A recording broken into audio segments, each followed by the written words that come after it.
دین کی کوئی مخالفت کرے گا اللہ کی قسم چھوڑیں گے نہیں ہم اس کو۔ آپ کو اس پر تو جوش آیا، آپ کو اس پر کیوں جوش نہیں آیا؟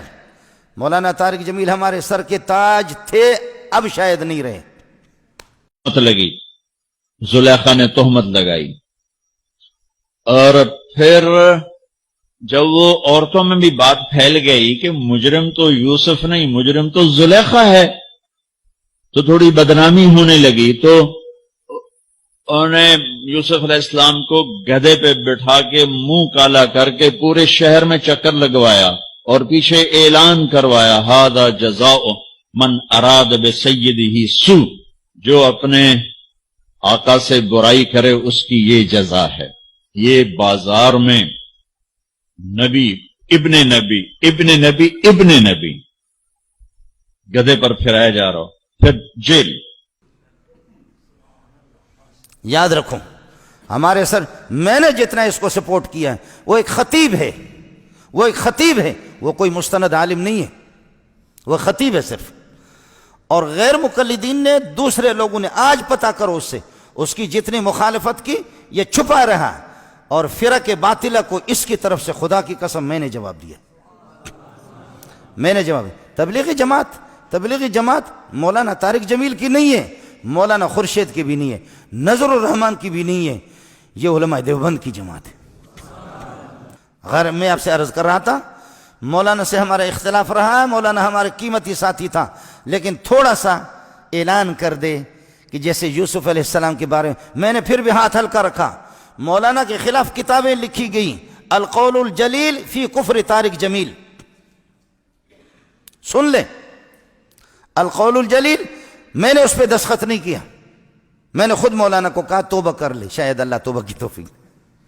مذاق ہمارے بہت اچھے دوست ہیں، کلمۃ الہادی الی سواء السبیل کتابیں لکھی گئی مولانا کے خلاف۔ آپ کو معلوم ہوگا، آپ میں سے مسلمانوں میں سے کسی نے یہ کیوں نہیں کہا جب انہوں نے پوری امت مسلمہ کے خلاف کہا یوسف علیہ السلام کا منہ کالا کر کے گدھے پر بٹھایا گیا تھا؟ خدا کی قسم سوائے یہودیوں کی روایت کے اس کا نام ہی نہیں ہے۔ آج معافی کیوں نہیں مانگتا؟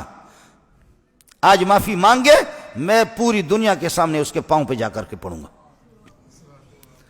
ورنہ بریلوی سے پتہ کر لے، جماعت اسلامی سے پتہ کرے، اہل حدیث سے پتہ کرے، دیوبندیوں سے پتہ کرے، تبلیغی اکابرین سے معلوم کر لے، کس مسلمان نے لکھا؟ یہودیوں کی ایک روایت تھی، میں نے حضرت کو یہاں بھی لکھ کر کے دیا، یہاں اس میں کئی دفعہ اس کو سمجھایا کہ اللہ کے لیے کچی باتیں نہ کرو، قرآن بھی دیکھا کرو اور حدیث دیکھا کرو۔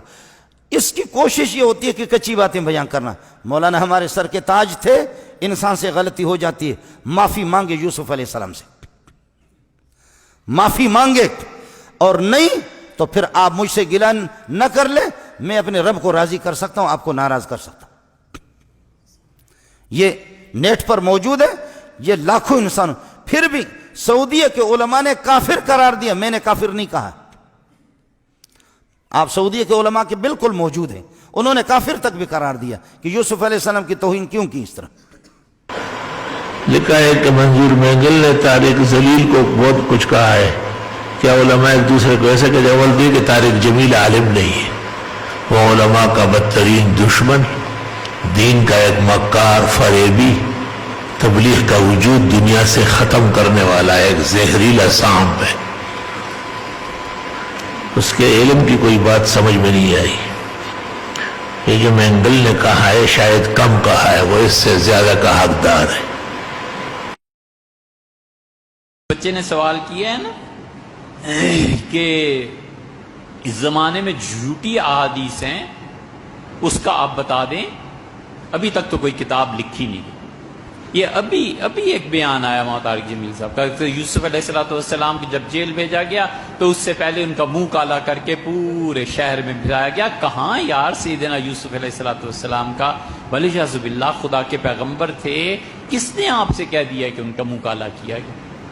جھوٹ کسی اور نے لکھا ہے، آپ اسے پبلک کو بتا رہے ہیں، آپ قائد ہیں، ہزاروں آدمیوں کی آپ رہنمائی فرما رہے ہیں، آپ پڑھیں تو صحیح نا، کوئی حوالہ تو بتائیں کہاں لکھا ہے۔ مولانا طارق جمیل صاحب کے کئی بیانات 10 سن لو، اور ان 10 میں جتنی حدیثیں وہ کہتے ہیں سب جھوٹ ہے،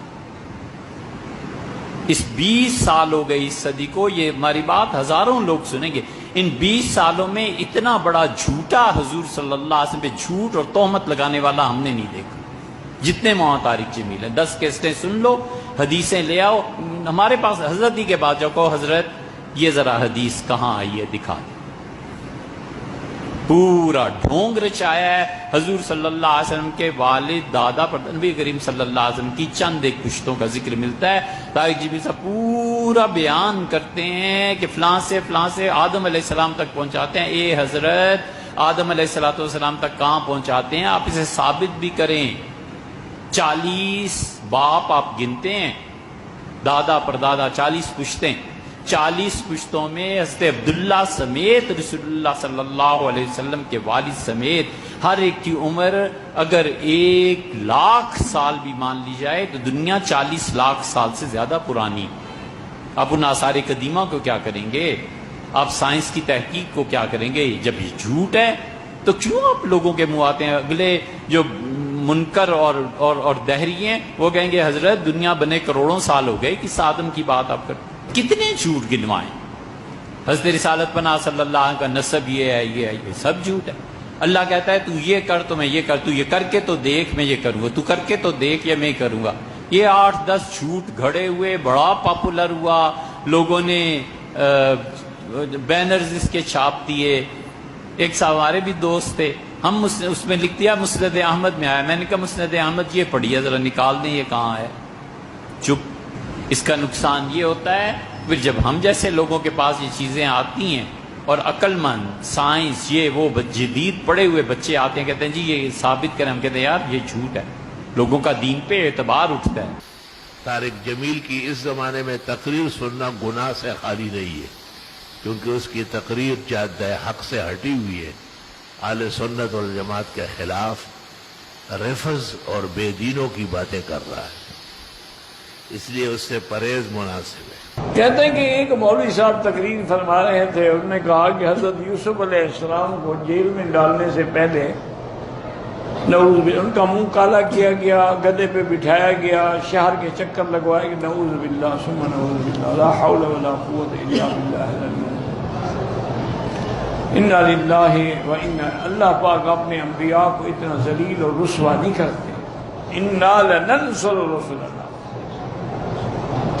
والذین آمنوا فی الحیات الدنیا ویوم یقوم الاشہاد، اللہ فرماتے ہیں ہم اپنے رسولوں کی مدد کرتے ہیں۔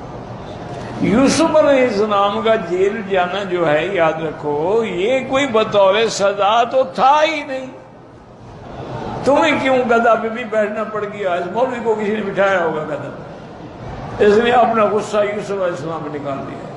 یہ جو تبدیلی کرتا ہے احکام میں نا اور ایک نیا دین بنانے کی کوشش کرتا ہے جبکہ اس کا کوئی علمی مقام یا استعداد صفر کے درجے میں، خود کہتے ہیں کہ ہمارا تو تبلیغی مطالعہ ہے، سطحی علم میں اور عوام میں کہتے ہیں شیعہ کافر نہیں ہے، سطحی علم میں کہتے ہیں کہ صحابہ کرام کو کافر کہنے سے کچھ بھی نہیں ہوتا، یہ دیکھیں ذرا یہ سطحی ہے۔ آج کل ایک دینی حلقوں میں بڑی عجیب سی بحث چل رہی ہے کہ وہ بھی مولانا طارق جمیل صاحب کے حوالے سے، کہ شاید انہوں نے مولانا طارق جمیل صاحب نے یہ فرمایا ہے کہ صحابہ کرام کے اوپر جو ہے وہ یعنی ان کی گستاخی کرنے سے کوئی جو ہے وہ کافر نہیں ہوتا، گو کہ طارق جمیل صاحب خود بڑے معتبر عالم دین ہیں، بڑی عزت ہے ان کی معاشرے میں اور علماء کرام کے درمیان بھی بڑی عزت سے دیکھے جاتے ہیں، تو آپ کا علم اور آپ کی کیا اس کے بارے میں رائے، ذرا اس میں ہماری رہنمائی فرمائیں، جزاک اللہ خیر۔ جیسے آپ فرما رہے ہیں کہ وہ فرما رہے ہیں کہ اگر صحابہ اکرام رضوان اللہ علیہ مجمعین کو کافر کہنے سے کوئی کافر نہیں ہوتا، تو یہ بات انہوں نے جو کہی ہے تو اب انہوں نے کس موج میں یہ بات کہی ہے؟ میں تو یہ کہتا ہوں کہ صحابہ اکرام کی شان تو بڑی اونچی ہے، ابو بکر تو صدیق ہے، عمر تو فاروق ہے، عثمان تو غنی ہے، علی تو مرتضیٰ ہے، ان کو اتنا اونچا مقام حاصل ہے، وہ تو بہت دور کی بات۔ ایک عام مسلمان کو بھی اگر کوئی کافر کہہ دے، اس کافر کہنے پہ وہ آدمی کافر ہو جاتا ہے۔ صحابہ کی شان تو بہت اونچی ہے، مجھے اور آپ کو کوئی کافر کہہ دے تو اس پر وہ کافر ہو جاتا ہے۔ بھائی یہ تو نبی کا فرمان، نبی نے اصول بیان کر دیا ہے، سیاستہ کی حدیث ہے اگر کسی مسلمان کو کسی نے کافر کہا تو وہ کلمہ کفر اس شخص کی طرف جاتا ہے، اس کے دل کو جھانکتا ہے، چکر لگاتا ہے، اس کے دل میں اگر کفر نہیں ایمان ہے تو وہ واپس لوٹ کر اس کہنے والے کے قلب میں جا کے بیٹھ جاتا ہے اور کہنے والا کافر ہو جاتا ہے۔ تو نبی نے قیامت تک کے لیے اصول بیان کر دیا کہ ابو بکر عمر تو اونچی شان ہے، مجھے اور آپ کو کافر کہنے والا کافر ہو جاتا ہے۔ یہ تو اتنی خطرناک بات ہے۔ اور جبکہ صحابہ کرام رضوان، اور پھر میرے اور آپ کی ایمان کی ضمانت قرآن نے نہیں دی، صحابہ کرام رضوان اللہ علیہم اجمعین کے ایمان کی ضمانت تو قرآن نے دی ہے، بلکہ نہ صرف ایمان کی ضمانت دی ہے بلکہ ایمان کا معیار کو سوٹی قرار دیا، اور فرمایا فَإِنْ آمَنُوا بِمِثْلِ مَا آمَنْتُمْ بِهِ، اگر یہ لوگ ایمان لے آئیں جیسے اے صحابہ تم ایمان لائے ہو فَقَدْ اهْتَدَوْا، تو یہ لوگ ہدایت پا جائیں گے۔ تو گویا کہ ان کی ہدایت کی ضمانت دے دی، تو صحابہ کے ایمان کو تو ساری انسانیت کے ایمان کے لیے کسوٹی اور معیار قرار دے دیا ہے۔ تو ان کا ایمان تو اتنا یقینی کہ قرآن سنت اس کی گواہی دے رہا ہے، ایسے مومن کو کافر کہنے والا مسلمان رہ جائے، یہ بات تو بڑی عجیب ہے۔ اور انہوں نے جس کس موج میں کہی ہے وہی بہتر سمجھتے ہیں۔ میں یہ کہہ رہا ہوں عام مسلمان کو کافر کہنے والا کافر ہو جاتا ہے، اور جو صحابہ کرام رضوان اللہ علیہم اجمعین کو کافر کہے، جن کی زبان قرآن و حدیث کے اندر موجود، جن کو بلکہ ایمان کی کسوٹی قرار دیا، وہ مسلمان کیسے رہ سکتا ہے؟ وہ کافر کیوں نہیں ہوگا؟ وہ تو یقینا کافر ہوگا۔ طارق جمیل زنادقہ کا سرخیل، جتنے زندیق اب تک گزرے اتنا بڑا زندیق نہیں آیا ہوگا۔ نکاح نہ ٹوٹ ہوتا ہے اور ایمان نہ آتا ہے اور نہ جاتا ہے۔ ادھر یہ نظریات دیکھو ذرا۔ اور میرا کو بیٹی بنایا، میرا نے ہر شہر میں ایک شادی کی، خاوند کے ہوتے ہوئے دوسری شادی ہوتا۔ رواؤ طارق جمیل نسلاً و اصلاً خود وہی ہے جیسے میرا ہے، یہ بھی وہی چیز ہے، صرف سر ٹھگی کا امامہ اور چہرے پہ ٹھگی کا داڑھی۔ یہ تبلیغیوں کو شکار کرنے کا عمل ہے، نہ ہی سمجھ۔ بعض باتیں اس کی بہت دکھ کی ہے۔ تو کہتے ہیں قرآن مجید میں ہدایت نہیں، ہدایت تبلیغ لے لے پہلے میں۔ ایسا واضح توہین شاید کسی نے نہیں کی ہوگی۔ قرآن کہتے ہیں ودل للمتقین، یہ کہتے ہیں قرآن میں ہدایت نہیں۔ بالکل قرآن کو اللہ کی کتاب آسمانی منزل نہیں مان رہا ہے۔ ان کی تمام باتوں سے واضح ہے کہ قرآن شریف کتاب نہیں مان رہا، اور یہ روافظ کا اثر ہے، کیونکہ روافظ بھی موجود ہے قرآن اور اس کا ظواہر اس کو غلط کیا ہے۔ جو لوگ ان کو دیندار یا عالم یا ہم کو معلومات نہیں ہے غریبوں کو، ہر جگہ وہ یہ بیان نہیں کرتا۔ ایک بیان یہ ہے کہ مولانا مودودی احمد رضا خان ارکان اسلام میں سے، اور ایک بیان یہ ہے کہ اگر یہ حضرات نہ ہوتے تو علماء دیوبند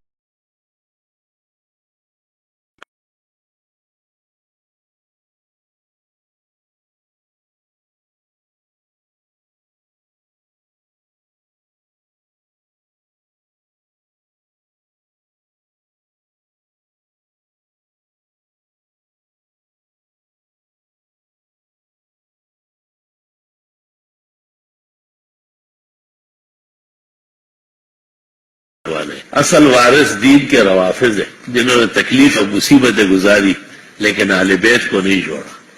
یہ گلگت میں تقریر کی اور تمام باتوں کی تصدیق کی، کسی ایک بات کا بھی نہیں کہتے یہ کہا ہے میں نے۔ علماء دین شر سے پہلے واقف نہیں ہوتے، جب اس کی جڑیں لگ جاتی ہے، شاخیں نکل آتی ہے، پورا جھنڈ بن جاتا ہے، پھر کیا ہوتا ہے؟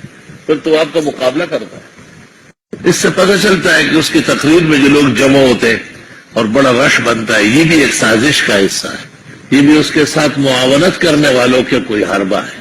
نہ وہ خوش آواز ہے، نہ خوش الحان ہے، نہ اس کے علم میں دقت ہے، نہ صحت ہے، تمام اسرائیلیات خرافات بیان کرتا ہے۔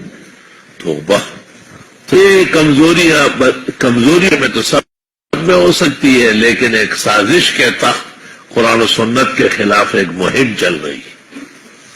وہ میڈیا اور ٹیلی ویژن وہ کم ہے، یہ بہت زیادہ ہے۔ آپ دیکھیں 2-3 سال میں ایک دفعہ اس کو ممبر پر ایوانٹ میں بٹھا لیتے، کہ یہ بٹھاتے کیوں؟ وہ تو توبہ کی ہے۔ کب توبہ کی؟ توبہ ہو ہی نہیں سکتی اس کی۔